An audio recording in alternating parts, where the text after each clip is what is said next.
America में सबसे पहले लॉकडाउन लगाने वाले राज्य कैलिफोर्निया में 15 महीने बाद लगभग सभी पाबंदियां हटा ली गई।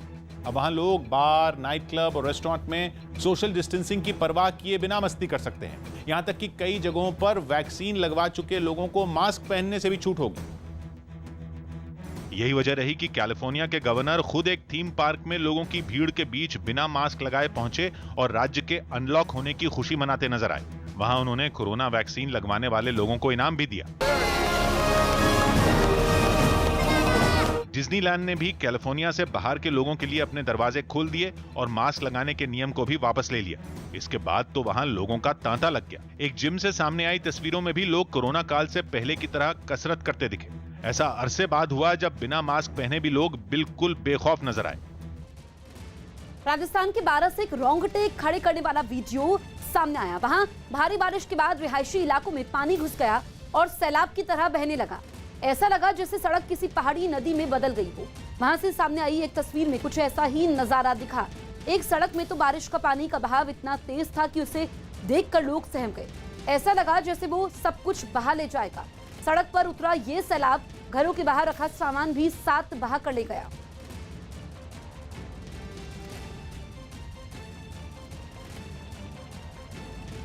उत्तर प्रदेश के गाजीपुर में गंगा नदी में मिली 21 दिनों की एक बच्ची की परवरिश का पूरा खर्च योगी सरकार उठाएगी। ये बच्ची 2 दिन पहले लकड़ी के बक्से में एक नाव चलाने वाले को मिली थी, जिसकी जानकारी मिलते ही मुख्यमंत्री योगी आदित्यनाथ ने ऐलान किया कि राज्य सरकार इस बच्ची का लालन पालन खुद करेगी और इसका सारा खर्च भी उठाएगी। बालिका के संपूर्ण जीवन भविष्य को सुरक्षित करने के लिए मुख्यमंत्री जी के द्वारा घोषणा की गई है। बताया गया कि ये बच्ची जब मिली थी उस वक्त उसकी हालत काफी खराब थी, लेकिन सही समय पर इलाज मिलने की वजह से वो अब खतरे से बाहर है। अभी थोड़ी सी स्टेबल है बच्ची। हमारे जो पीडियाट्रिशियन हैं वो लोग उसकी देखभाल कर रहे हैं। बच्ची की परवरिश के साथ ही योगी सरकार ने उस नाव चलाने वाले के लिए बड़ा ऐलान किया जिसने उसकी जान बचाई। उसे एक सरकारी घर के अलावा कई दूसरी सुविधाएं भी दी जाएंगी। इस वक्त की बड़ी खबर आपको बता दें, ट्विटर इंडिया से पूछताछ हुई है और दिल्ली पुलिस ने ट्विटर इंडिया से पूछताछ की है। दरअसल ये पूरा विवाद कांग्रेस टूलकिट मामले को लेकर के था और इससे पहले 31 मई को ट्विटर इंडिया के हेड से भी पूछताछ हुई थी। ये पूछताछ बेंगलुरु में हुई थी, अब दिल्ली में ये पूछताछ हुई है ट्विटर इंडिया से। तो बड़ी खबर इस वक्त की आपको बता दें, ट्विटर इंडिया से कांग्रेस टूलकिट मामले में पूछताछ की गई है। इससे पहले भी ट्विटर इंडिया को कहा गया था सरकार की तरफ से और अल्टीमेटम भी दिया गया था और 31 मई को जो पूछताछ हुई थी बेंगलुरु में, हमारे सहयोगी आनंद तिवारी फोन लाइन पर मौजूद है। आनंद, ये जो पूछताछ हुई है इसमें क्या बातें निकल करके सामने आई हैं?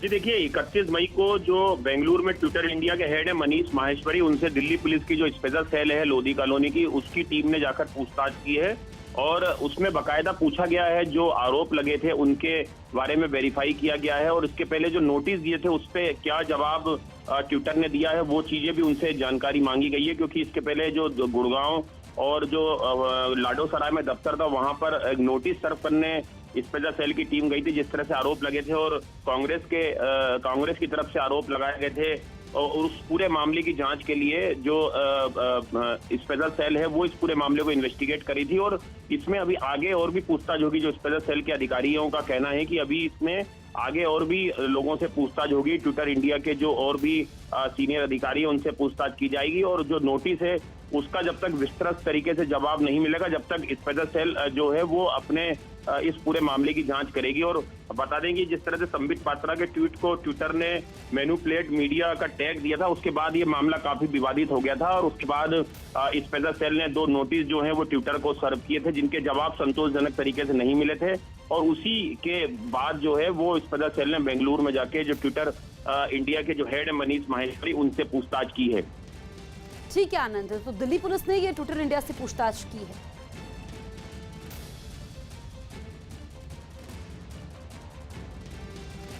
सचिन तेंदुलकर ने न्यूज 18 से बातचीत में कहा कि वर्ल्ड टेस्ट चैंपियनशिप के फाइनल में खेलते हुए टीम इंडिया का ध्यान केवल खेल पर होना चाहिए। Yes, we haven't had enough match practice. New Zealand have had the best preparation possibly, 2 test series before this game. But that's how the game is. So we have to accept what has come our way, and we've prepared to the best of our ability.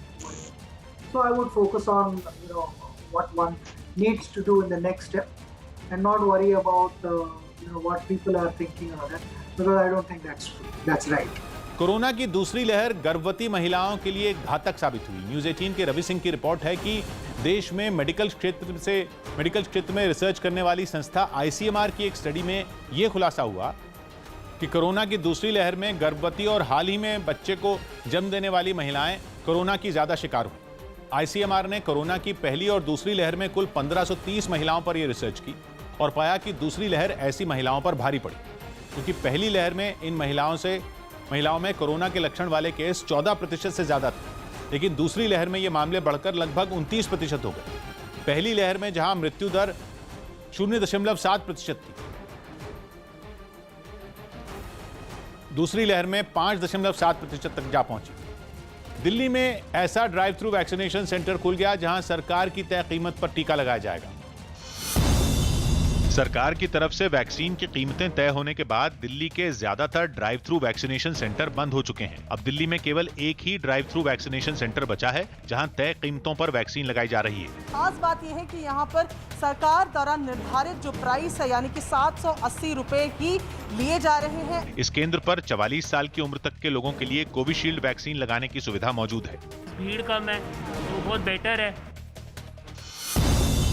प्रधानमंत्री Modi Europe के सबसे बड़े digital और startup कार्यक्रम VivaTech सम्मेलन में शामिल हुए। इस दौरान उन्होंने जोर दिया कि भारत में स्टार्टअप के लिए अच्छा माहौल है। इसके साथ ही उन्होंने निवेशकों को भारत में निवेश करने का न्योता भी दिया। India offers what innovators and investors need. I invite the world to invest in India. Kerala के कोच्चि समेत कई इलाकों में लगातार हो रही बारिश की वजह से नदियों का जलस्तर बढ़ गया। जोधपुर सेंट्रल जेल में बंद आसाराम को तबीयत बिगड़ने पर एम्स में भर्ती करवाया गया। पंजाब पुलिस ने प्रशांत किशोर के नाम पर कुछ नेताओं को फोन करने के मामले में केस दर्ज कर लिया। दावा है कि आरोपियों ने प्रशांत किशोर बनकर पंजाब के सीएम के खिलाफ इन नेताओं को उकसाया ताकि वो सार्वजनिक तौर पर अमरिंदर सिंह की आलोचना करें। भारतीय फुटबॉल टीम ने अफगानिस्तान को 1-1 से ड्रॉ पर रोक दिया, जिससे भारतीय टीम एशियन कप क्वालिफायर के तीसरे दौर में पहुंची। आंधी और बारिश ने उत्तर प्रदेश के कई जिलों में लोगों की मुश्किलें बढ़ा दी। मानसून के दस्तक देते ही प्रदेश के कई हिस्सों में मौसम बदल गया, जिसकी अलग अलग जगहों से तस्वीरें भी सामने आई। मथुरा में भी जोरदार बारिश हुई। बारिश की वजह से सड़कों पर पानी भर गया, जिसकी वजह से लोगों के लिए आना जाना भी मुश्किल हो गया। वहीं आंधी की वजह से बिजली सप्लाई पर भी बुरा असर पड़ा। कुछ ऐसे ही हालात हाथरस में भी नजर आए। वहां तेज हवाओं की वजह से कई पेड़ टूट गए। सामने आई एक तस्वीर में एक पेड़ मंदिर के ऊपर गिरा दिखा। इस हादसे में मंदिर को काफी नुकसान पहुंचा। तीनों मंदिरों पे पेड़ गिराए और तीनों मंदिर टूट गए। उत्तर प्रदेश के सिद्धार्थनगर में भी बारिश ने लोगों की मुश्किलें बढ़ा दी। बारिश की वजह से वहां बहने वाली एक नदी उफान पर आ गई और उसका पानी रिहायशी इलाकों में घुस गया। कुशीनगर से तो डराने वाली तस्वीरें सामने आई। वहां बारिश के बाद नारायणी नदी का जलस्तर बढ़ गया, जिसकी वजह से आसपास के कई इलाके पानी से घिर गए। सामने आई एक तस्वीर में तो कुछ लोग तेज बहाव के बीच जान जोखिम में डालकर रास्ता पार करते दिखे। यूपी के गाजीपुर में गंगा नदी में लकड़ी के बॉक्स में मिली नवजात बच्ची की देखभाल योगी सरकार करेगी। ये नवजात बच्ची गंगा नदी में एक संदूक में मिली थी। गंगा नदी में बहते एक संदूक में एक नवजात बच्ची मिली है। ये मामला गाजीपुर का है, जहां एक नाविक को गंगा नदी में बहते एक लकड़ी का बक्सा मिला। उसने जब इस लकड़ी के बक्से को खोला तो उसमें कपड़ों में लिपटी हुई एक बच्ची मिली। इस बच्ची की खबर जैसे ही मुख्यमंत्री आदित्यनाथ तक पहुंची तो राज्य सरकार ने इसके पालन पोषण का पूरा जिम्मा उठा लिया। यूपी के गाजीपुर में गंगा नदी के एक घाट पर बहता हुआ लकड़ी का बक्सा किनारे के पास आकर रुक गया। वहां मौजूद लोगों को बक्से में कुछ आवाज सुनाई दे रही थी। तभी एक नाविक ने हिम्मत जुटाकर लकड़ी के बक्से को बाहर निकाला और जैसे ही उसे खोला गया वहां मौजूद लोगों की आंखें फटी। हम लोग कोई दिक्कत नहीं। बक्से में एक नवजात बच्ची कितना सुंदर ले चलिए भैया, ले चलिए आप। महज 21 दिन की बच्ची गंगा जिस बक्से में मिली उसमें देवी देवताओं की तस्वीरें लगी हुई थी। बच्ची देवी को चढ़ाई जाने वाली चुनरी में लिपटी थी और उसके साथ उसकी कुंडली भी रखी गई थी, जिसमें उसका नाम गंगा लिखा था और जन्म की तारीख 25 मई लिखी हुई थी। नाविक उस बच्ची को अपने घर ले गया। हम लोग को ये विचार है कि हम लोग को कोतवाली के सब काम कराकर कचहरी से कराकर उसको हम लोग अपने पास रखेंगे। आखिर बच्चे किसी और का है, आप लोग क्यों पालना चाहते हैं? क्योंकि हम लोग को गंगा जी दे दी है और कोई नहीं दिया है। गंगा जी के पास मिला है, अगर उसको थोड़ी देर नहीं देखे होते तो कुकुर नोच डालता है, कोई नोच डालता है। तो हम लोग को गंगा जी ने ही आगाह किया है ना कि हाँ यहाँ बच्ची है। नाविक बच्ची को खुद पालना चाहता था, लेकिन गंगा नदी में बच्ची मिलने की खबर जंगल में आग की तरह फैल गई, जिसे सुनकर पुलिस ने बच्ची को कब्जे में ले लिया और उसे अस्पताल में भर्ती कराया गया। डॉक्टरों की देखरेख में बच्ची की हालत सुरक्षित बताई गई।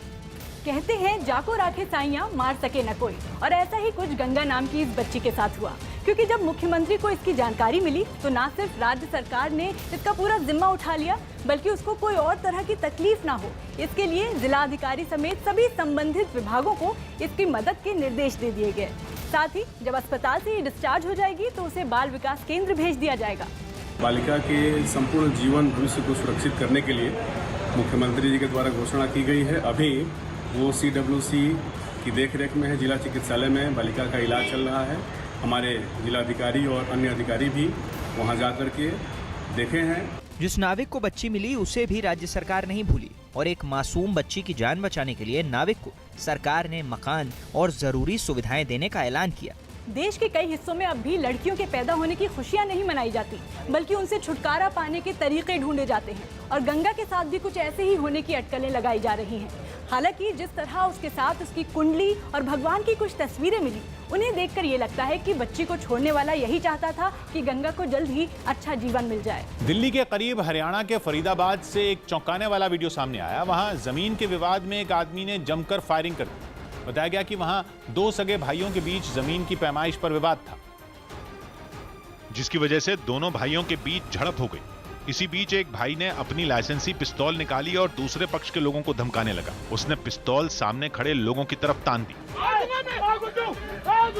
इस दौरान कुछ लोगों ने उसे पकड़ने की कोशिश की, लेकिन उसने हवा में गोलियां चलानी शुरू कर दी। उसने हवा में कई गोलियां दागी।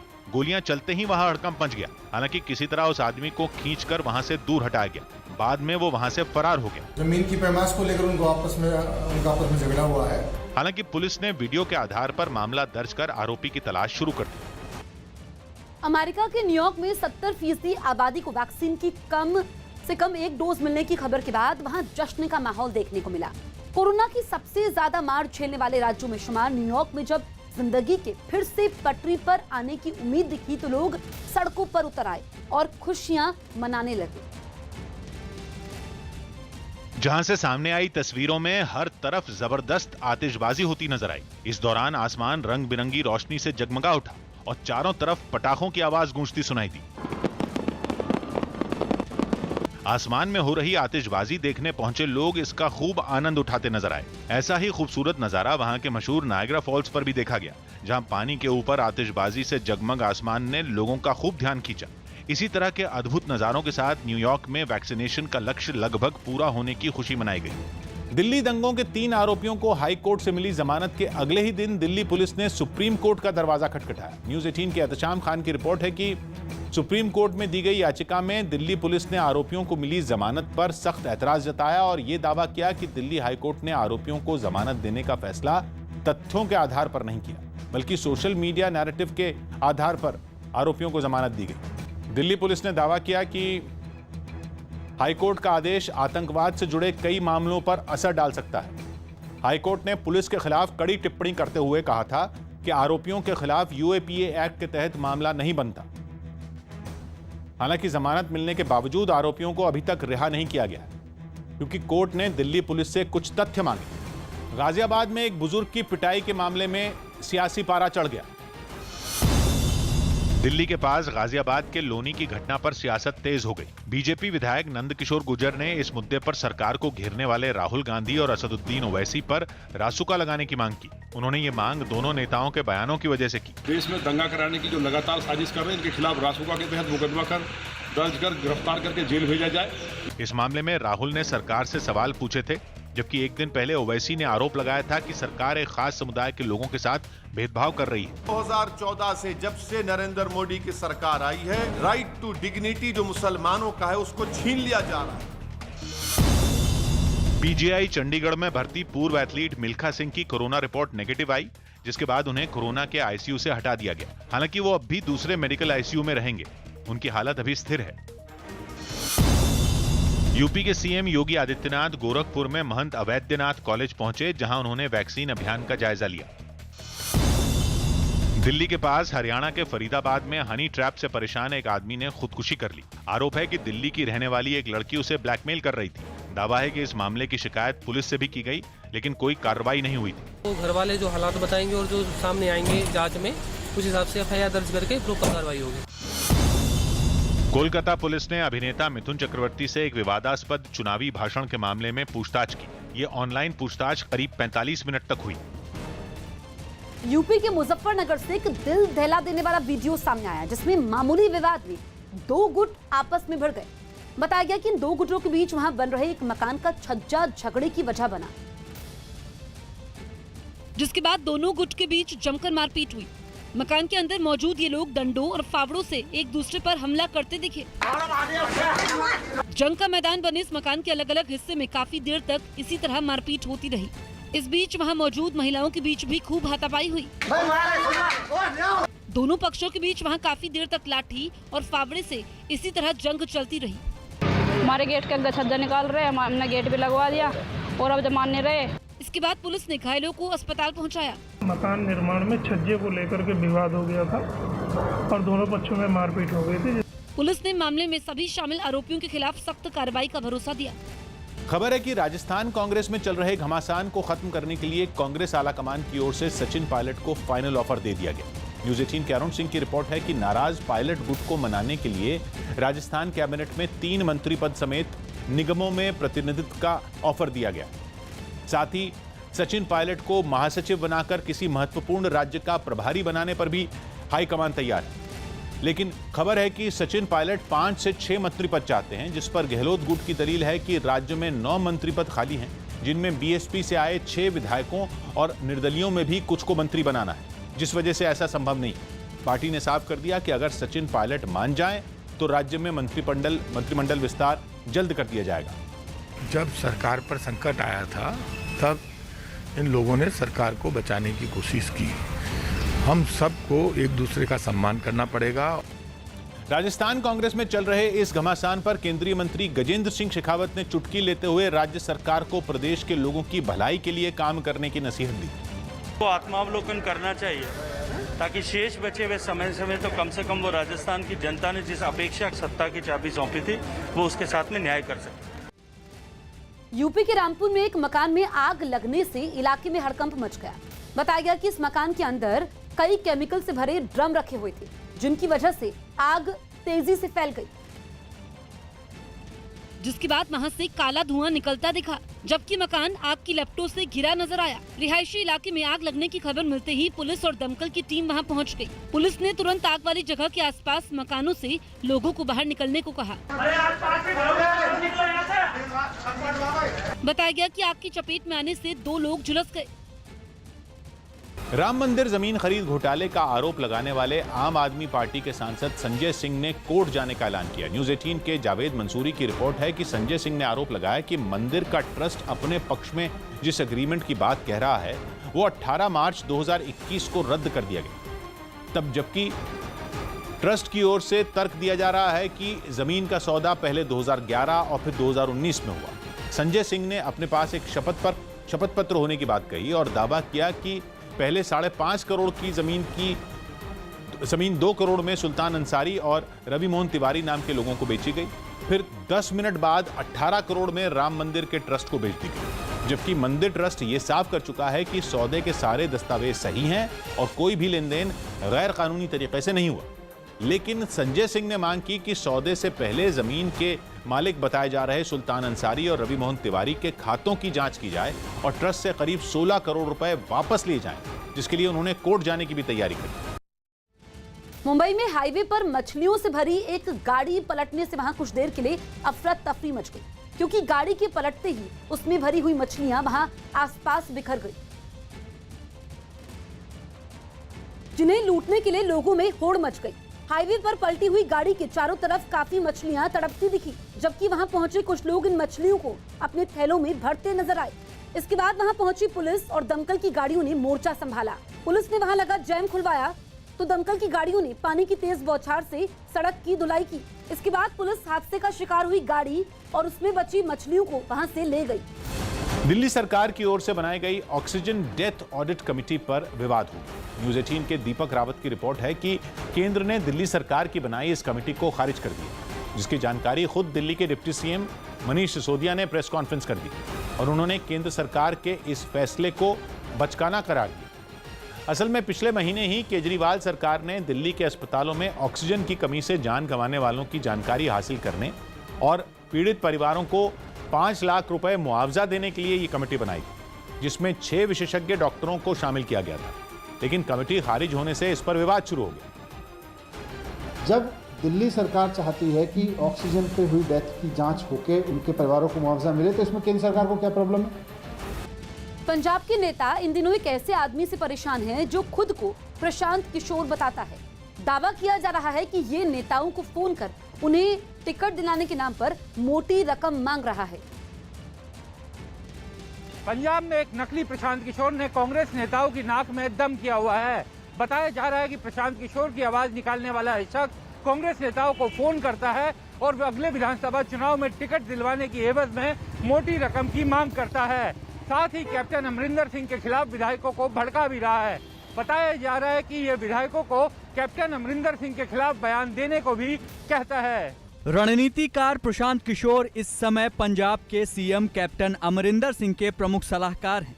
बीते एक हफ्ते में एक शख्स पीके की आवाज में लुधियाना के कांग्रेस नेताओं को फोन कर रहा है। जनप्रतिनिधियों को फोन करके ये शख्स खुद को पीके बताता है। नेताओं से कहता है कि पैसे देने पर वो विधानसभा टिकट दिला देगा। साथ ही वो कांग्रेस नेताओं को आला कमान से कैप्टन की शिकायत करने के लिए भी उकसा रहा है। प्रशांत किशोर के नाम पर ठगी का ये मामला हैरान करने वाला है। लुधियाना पुलिस के मुताबिक कॉल करने वाले गिरोह के सदस्य नेताओं को फोन कर ठगी भी कर रहे हैं। वो नेताओं को ये लालच भी दे रहे हैं कि अगर वो नकली प्रशांत किशोर की बात को मानेंगे तो न केवल उन्हें विधानसभा चुनाव में टिकट मिलेगी, बल्कि पार्टी हाईकमान से बात कर सरकार बनाने के बाद उन्हें संगठन और सरकार में ऊंचा ओहदा भी दिया जाएगा। अब पुलिस ने इस गिरोह की तलाश शुरू कर दी है। लुधियाना पुलिस के मुताबिक ये गिरोह दिल्ली रोड पर शेरपुर चौकी के आसपास सक्रिय है। ठगी की धाराओं और आईटी एक्ट के तहत पुलिस ने गिरोह पर केस दर्ज कर लिया है। लुधियाना के थाना डिवीजन नंबर 6 में अज्ञात लोगों पर केस दर्ज किया गया है। पंजाब में पहले ही सियासी कलह मची हुई है। सिद्धू और कैप्टन खेमे के बीच एक दूसरे से ऊपर दिखाई देने की होड़ मची हुई है, लेकिन ये शायद ही किसी ने सोचा होगा कि सियासी लड़ाई में ठगों के गिरोह भी इस तरीके से सक्रिय हो जाएंगे।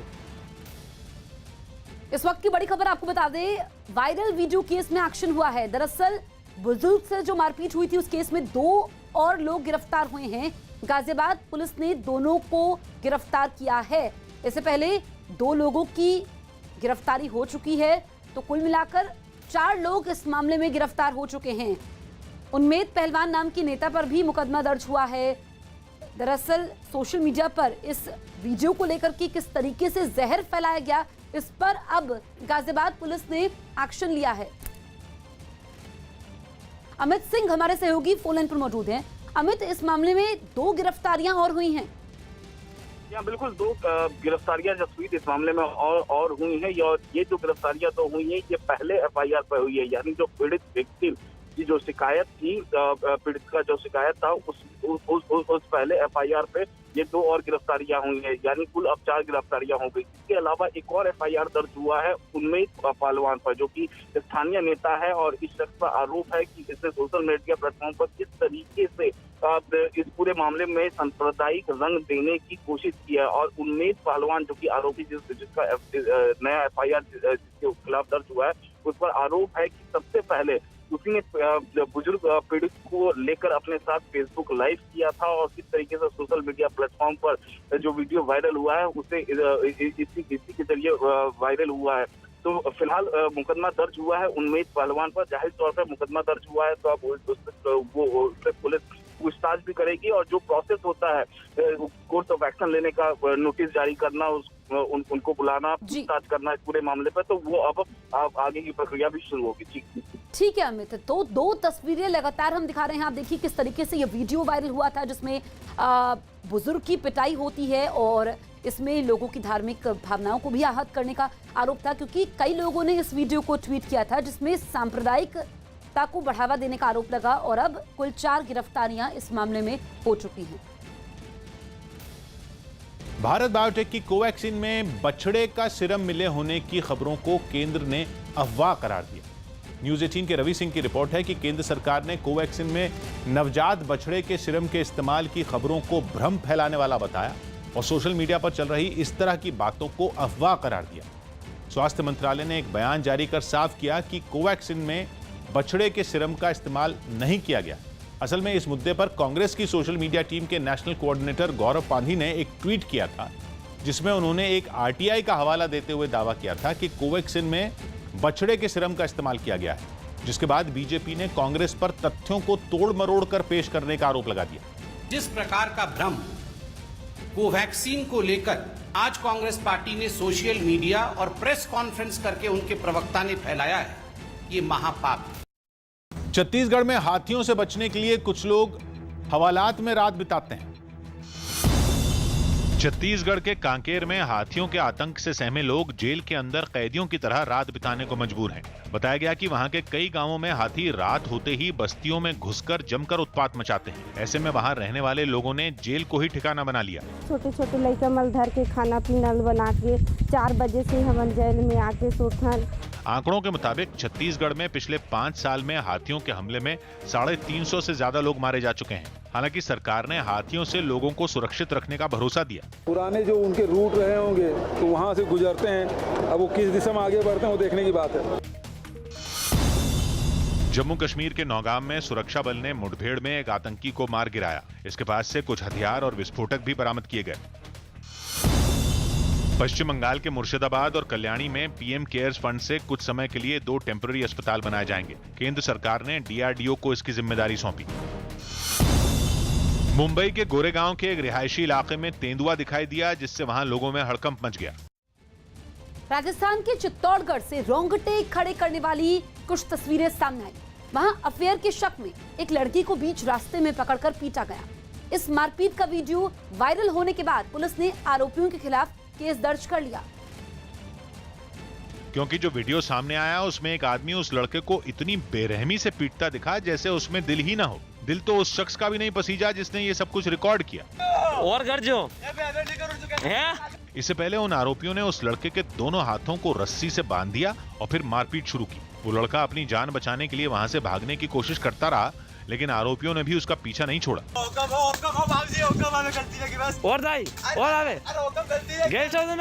मारपीट करने वाला शख्स लगातार उसकी डंडे से पिटाई करता रहा। शरीर का ऐसा कोई हिस्सा नहीं बचा जिस पर उस आदमी ने वार न किया हो। उसने सबसे ज्यादा उस लड़के के पैरों पर मारा, कभी घुटने, कभी तिल्लियां तो कभी तलवे। एक पल ऐसा आया जब पीड़ित की हिम्मत जवाब दे गई। दर्द से कराहरा वो लड़का उनसे मिन्नतें करता दिखा कि वो उसे छोड़ दें।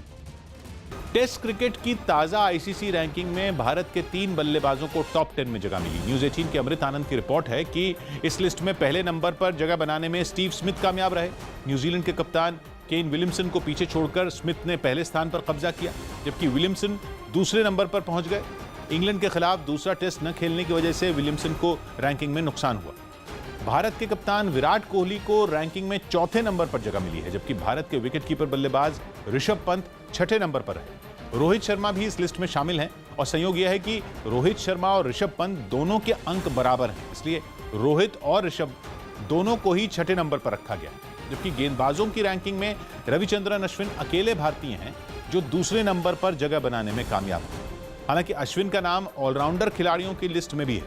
अश्विन इस लिस्ट में 4थे नंबर पर, जबकि भारत के एक और खिलाड़ी को टॉप 10 ऑलराउंडर की लिस्ट में जगह मिली। वो है रविंद्र जडेजा, जो दूसरे नंबर पर रहे। सचिन तेंदुलकर ने न्यूज़ 18 से बातचीत में कहा कि वर्ल्ड टेस्ट चैंपियनशिप के फाइनल में खेलते हुए टीम इंडिया का ध्यान केवल खेल पर होना चाहिए। Yes, we haven't had enough match practice. New Zealand have had the best preparation possibly, 2 test series before this game. But that's how how the game is. So we have to accept what has come our way and be prepared to the best of our ability. So I would focus on what one needs to do in the next step, and not worry about what people are thinking on it, because I don't think that's true. That's right. Ram मंदिर के लिए जमीन की खरीद पर उठे विवाद के मुद्दे पर मुंबई में शिवसेना और बीजेपी कार्यकर्ताओं के बीच जोरदार झड़प हुई। शिवसेना नेता संजय राउत ने राम मंदिर के लिए जमीन की खरीद में हुई कथित गड़बड़ी पर सवाल उठाए थे, लेकिन इससे बीजेपी के कार्यकर्ता भड़क गए और उन्होंने शिवसेना के दफ्तर के बाहर प्रदर्शन शुरू कर दिया। लेकिन इसी बीच बड़ी तादाद में शिवसेना के कार्यकर्ता भी वहां पहुंच गए, जिसके बाद दोनों तरफ के लोग आपस में ही भिड़ गए। बड़ी तादाद में मौजूद शिवसेना कार्यकर्ताओं ने बीजेपी कार्यकर्ताओं को घेर लिया। इस दौरान वहां जमकर धक्का मुक्की भी हुई। शिवसेना के नेताओं ने बीजेपी पर माहौल को बिगाड़ने का आरोप लगाया और पलटवार की चेतावनी दी।